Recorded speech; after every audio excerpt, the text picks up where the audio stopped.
Right. Phil Twyford. Thank you, Mr. Chair. I wanted to just go from the general to the specific and point interested listeners in the direction of section 14 of the bill, which sets out the guidelines, really, that are not, quote, definitive and exhaustive, but they are for guidance only. But nevertheless, they are one of the most relevant parts of the bill to many of the contributions that we've heard this afternoon so far. I wanted to particularly draw attention to 14F, which sets out the responsibilities of a building consent authority. And as we've been discussing this afternoon, it's really the councils, the building consent authorities, that have carried the can for the giant lapses in responsibility and in quality that have afflicted the New Zealand building industry over the last couple of decades. What 14F does, sir, is circumscribe the responsibilities of building consent authorities. No longer are they directly and unambiguously responsible for code compliance. And what the new provision does, sir, is that it sets out a kind of a two-step chain of responsibility that the building consent authorities will now be responsible for ensuring that an application for a building consent complies with the building code, so that the application complies. And secondly, that the building work's been carried out in accordance with the building consent. Now, you could argue that there is indeed a chain of responsibility there, but many commentators, lawyers, industry professionals have said that this amounts to a significant circumscribing of the responsibility of the BCAs, and will be seen that way by courts as these cases are argued out.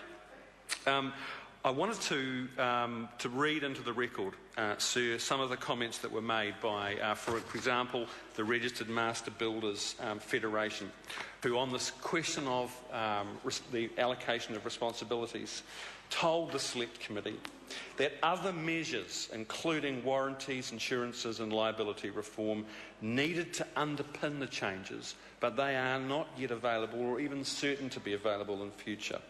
That the legislative push behind this bill is getting too far ahead of the necessary regulations, making it impossible to assess the system as a whole and its effects. This is the Registered Master Builders Federation.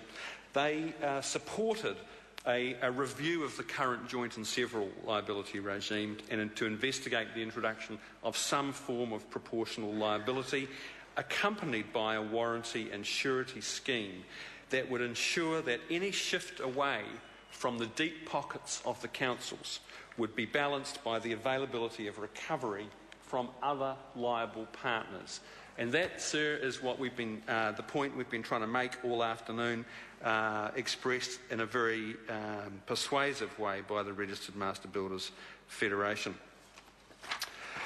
They also went on to say about the piecemeal quality of this bill, that where one of the interdependent pieces, such as the balancing of responsibilities, is implemented without the others, such as a warranty or surety scheme, or proportionate liability, that the goals of the Building Act review, in the opinion of the Federation, are not likely to be achieved.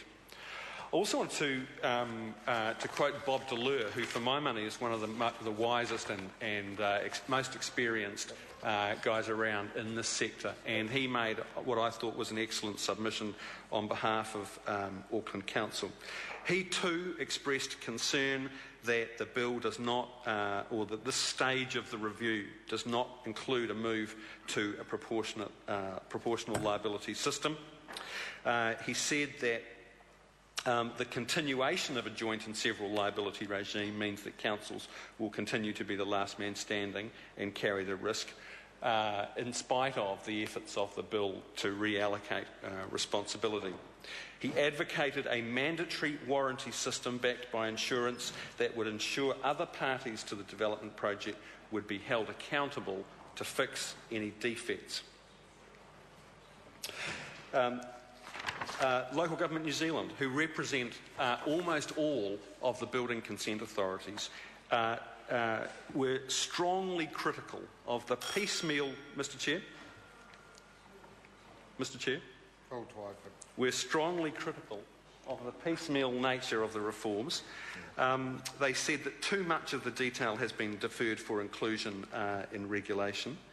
The practical ineffectiveness of the provisions in the bill intended to signal a reallocation of accountabilities due to duty of care and hence residual liability across all consent categories, and that the penalty regime is for low-risk consents in particular. The last point I want to make, sir, is about the licensed building practitioner scheme, about which I don't think there's a lot of controversy in the House. People accept that it's the right way to go.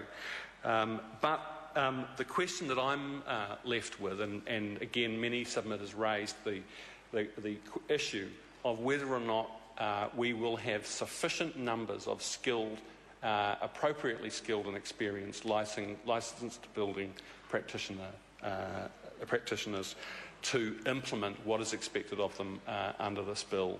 And there have been real doubts about the whole process of certification of the licensed building practitioners over the last year or so.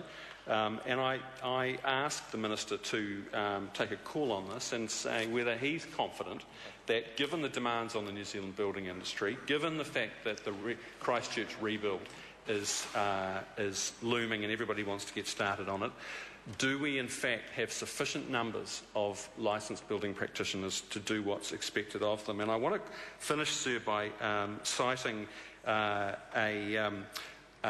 letter from a builder, a constituent of one of my colleagues, who says that there is currently a wait time to process applications by people wanting to become licensed building practitioners. Currently a wait time estimated at 9 weeks and increasing. That last week, this is in mid-February, there were 500 applications in 1 week of licensed building practitioners, so there's clearly a pent-up demand. People are rushing to get in before the deadline hits. And this person cites cases of when someone has submitted some incomplete information and they end up having to wait up to 3 months to have their application processed. So that's a question for the Minister. Have we got sufficient numbers of LBPs in the system to do what the industry needs them to do under this bill? And secondly, is he confident that, that the Department of Building and Housing has run the process properly to ensure we get what we need? Chair. Honourable Maurice Williamson. Chair, let me deal with a